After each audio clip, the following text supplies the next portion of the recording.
June 30th, 2026. A ticking clock. An ultimatum delivered directly to thousands of people across South Africa: pack up, leave, or face the consequences.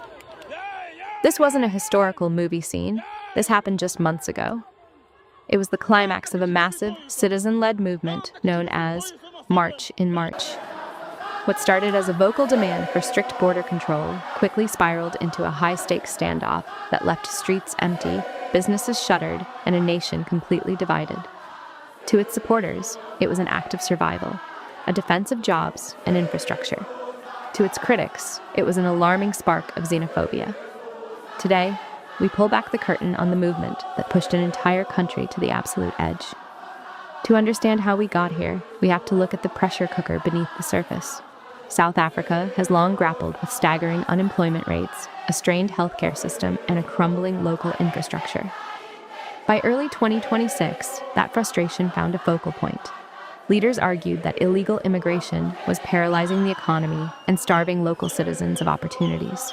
Online, the momentum became unstoppable. On March 25, 2026, the movement marked its anniversary with a massive, coordinated demonstration in Durban, demanding immediate border enforcement. But they didn't stop at marching. By late April, leaders took the battle directly to the government's doorstep. They delivered an uncompromising memorandum: clamp down on employers hiring undocumented workers, freeze asylum loopholes, and tighten the borders. And they attached an explicit line in the sand. The deadline was set for June 30th. Fix the documents or leave. There is an old saying: when ordinary people decide they've had enough, the rule of law hangs by a thread. And in mid-2026, the thread snapped. Out of severe safety concerns, thousands of immigrants packed what they could carry and fled. The threat of escalation was enough to clear out entire communities overnight. But look past the political rhetoric and you see the profound human cost. These weren't just numbers on a policy draft. They were real people whose lives were completely uprooted. Spaza shop owners lost their lifelong livelihoods in a matter of days. Children were pulled from classrooms as schools faced massive disruptions.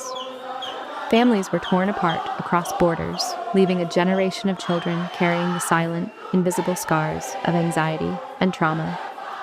The ultimate lesson of March in March is a warning for governments everywhere.